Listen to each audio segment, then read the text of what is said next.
Halo Metafisiker, kembali menjumpai Anda. Saya Demulya Superriyatna. Situasi dan keadaan yang sulit. Saya yakin setiap orang, setiap kita pernah mengalami keadaan ini. Dan hal ini juga dialami bahkan sekelas nabi sekalipun. Ya, jangankan Anda. Jadi sekelas nabi pun, contoh salah satunya adalah sebut saja Nabi Ibrahim atau Abraham, Nabi Ilyas, dan juga Nabi Ayub. Kita dapat melihat bahwa ia mengalami situasi dan keadaan yang sulit di dalam kehidupan. Dan demikian pula apa yang saya alami beberapa hari terakhir. Kalau Anda menyaksikan video saya yang terakhir, saya membahas tentang sebuah situasi dan keadaan yang menjepit, yaitu adalah situasi keadaan yang rumit yang dialami oleh saya. Bagi beberapa orang untuk keluar dari situasi dan keadaan yang sulit itu butuh waktu cukup lama. Bahkan beberapa orang seakan mengalami atau menemukan jalan yang tiada ujung, yang tiada akhir. Sehingga ia tidak pernah bisa keluar dari kesulitan, dari keadaan yang sulit tersebut. Tetapi beberapa orang keluar dari keadaan tersebut dengan seketika waktu lamanya. Sangat cepat, sangat ekspres gitu ya. Dan saya bersyukur saya termasuk dalam kategori yang ketiga tadi ketika saya menghadapi situasi dan keadaan yang sulit. Dalam seketika waktu, saya dapat keluar dari keadaan itu dan masuk ke dalam keadaan yang lega, ya, sehingga saya dapat kembali dapat tersenyum dengan lega, dengan lebar gitu ya, dan juga duduk berada di ruangan yang lebar juga gitu ya, seperti sekarang ini. Bagaimana saya keluar dari keadaan tersebut? Dan seperti apa langkah-langkah teknis atau langkah-langkah konkret sehingga saya dapat sesegera mungkin keluar dari situasi dan keadaan sulit tersebut. Saksikan video ini sampai tuntas supaya insan metafisiker semua dapat menemukan insight atau pencerahan yang dapat membantu setiap Anda keluar dari situasi dan keadaan yang sulit tersebut.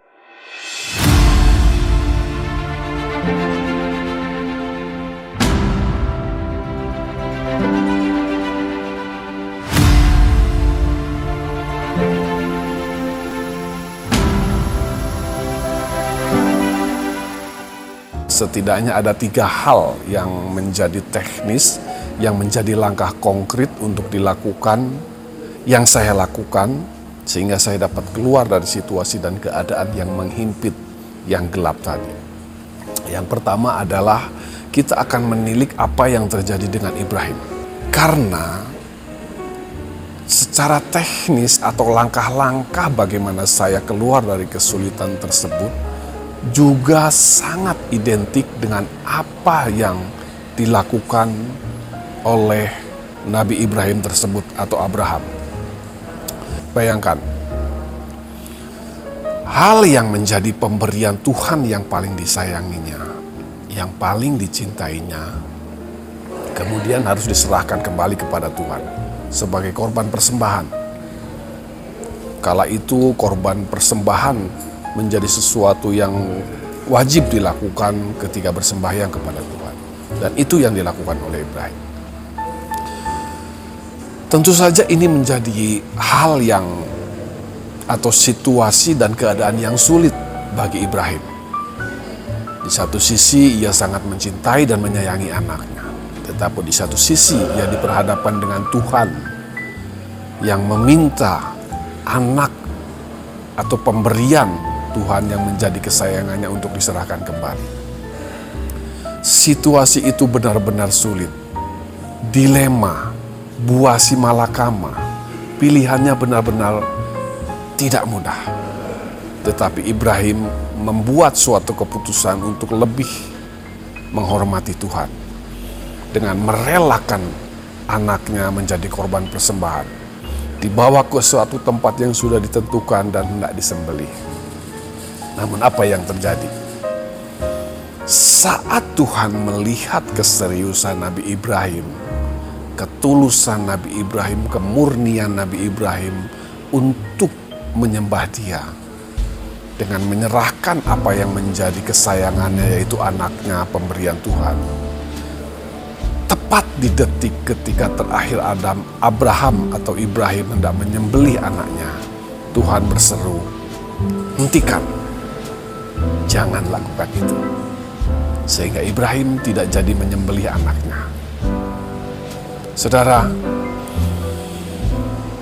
seringkali dalam setiap keadaan yang sulit, keadaan yang susah, Tuhan menguji hati kita. Apakah kita lebih mempercayai Tuhan, atau kita lebih mencintai dan menyayangi pemberiannya? Apapun itu yang menjadi pemberiannya. Mungkin itu kendaraan, mungkin itu anggota keluarga seperti yang terjadi dengan Ibrahim.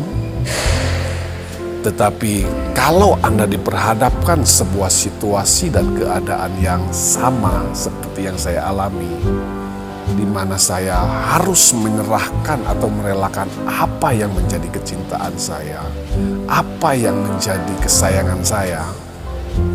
Dalam hal ini, karena saya membutuhkan sebuah hal terkait finansial yang mendesak, saya merelakan mobil saya untuk lepas dari saya. Lalu saya memposting di video kedua mobil saya yang kedua-duanya diberikan Tuhan dengan mudah gitu ya. Itu menjadi barang kesukaan saya, kecintaan saya gitu. Dan saya memposting di media sosial kalau ada orang yang berminat terhadap barang tersebut. Satu hari diposting, dan hari esok kemudian terjadi sebuah hal yang mengejutkan saya. Bukan kemudian mobil itu laku terjual, sama sekali nggak ada yang menawar gitu ya, belum ada yang menawar. Walaupun sebelumnya ada 4 orang, 5 orang yang berminat dengan mobil saya itu gitu ya. Tetapi ketika saya memilih percaya kepada Tuhan dan mengikhlaskan apa yang menjadi benda kesayangan, Tuhan tolong dengan cara yang ajaib, sehingga saya dapat terbebas dari situasi dan keadaan yang sulit tersebut dengan sangat cepat dan mudah. Dengan cara yang ajaib, saya mendapatkan sejumlah uang. Sebenarnya saya hanya memerlukan angka 3, tetapi apa yang terjadi? Apa yang saya terima? Saya menerima angka 9, 3 kali lipat lebih banyak dari apa yang saya butuhkan secara real. Hal yang pertama untuk keluar dari kesulitan keadaan adalah dengan mengikhlaskan hal-hal atau benda-benda yang jadi pemberian Tuhan, karena kemungkinan besar Tuhan sedang menguji kemurnian hati kita. Apakah kita sudah mulai melekat kepada hal-hal pemberiannya, atau masih tetap menghormati Tuhan di dalam keseharian kita. Itu yang pertama yang saya lakukan. Dan hal yang kedua adalah mengingat dengan detil, dengan spesifik sosok Tuhan dalam kepribadian tertentu. Apa maksudnya? Begini, saudara, Tuhan itu bisa berada di dalam sebuah pribadi sebagai Tuhan. Bisa juga dalam sebagai pribadi seorang bapa, sebagai pribadi seorang kekasih, seorang teman. seorang dokter, apapun secara spesifik, Tuhan bisa menjadi pribadi itu semua. Nah, penting dalam hal ini setiap kita memiliki perbendaharaan pengertian atau pengenalan terhadap personalitas Tuhan yang Maha Esa tersebut. Seperti yang saya bilang, kalau ini berbicara tentang sakit penyakit, ingat Tuhan sebagai seorang tabib. Kalau Anda memerlukan kasih sayang seorang Bapa, ingat Tuhan sebagai sosok seorang Bapa. Nah, itulah yang harus Anda lakukan. Kalau Anda di dalam situasi dan keadaan yang sulit terhadap suatu hal, maka yang harus Anda lakukan adalah mengingat personal Tuhan secara spesifik sesuai dengan hal yang sedang menjadi struggle atau fokus Anda hari-hari ini. Nah, dalam kasus ini, saya mengingat Tuhan tepat seperti Tuhan berada dalam posisi Ibrahim yang menyerahkan anaknya. Ketika Ibrahim tidak jadi menyembelih anaknya, tetapi kemudian Tuhan menyediakan seekor domba yang tersangkut di antara semak-semak belukar. Dan kemudian alih-alih menyembelih anaknya untuk korban persembahan, Tuhan menyediakan domba untuk penggantinya. Artinya Tuhan penyedia, Tuhan provider saat itu, sehingga apa yang diperlukan, apa yang dibutuhkan benar-benar tersedia dengan ajaib di saat yang tepat. Hal yang kedua yang harus Anda lakukan di dalam menyelesaikan atau keluar dari situasi dan keadaan yang sulit, yaitu adalah dengan mengingat Tuhan secara spesifik di dalam pribadi yang spesifik. Dan hal yang ketiga yang saya lakukan secara teknis adalah ini menyangkut ritual yang mistis, yaitu saya melakukan sebuah ritual dengan rutin setiap menjelang tidur malam, yaitu memakan tubuh dan darah orang yang saya anggap sakral. Saya meminum simbol darah, saya memakan simbol tubuh, dan saya lakukan itu sebagai ritual saya setiap malam. Dan dengan demikian, hal tersebut telah memberikan sebuah stempel, sebuah materai, sebuah penanda, sehingga kita mendapatkan perlakuan khusus dari pemilik kehidupan. 3 hal itu saya lakukan dengan konstan.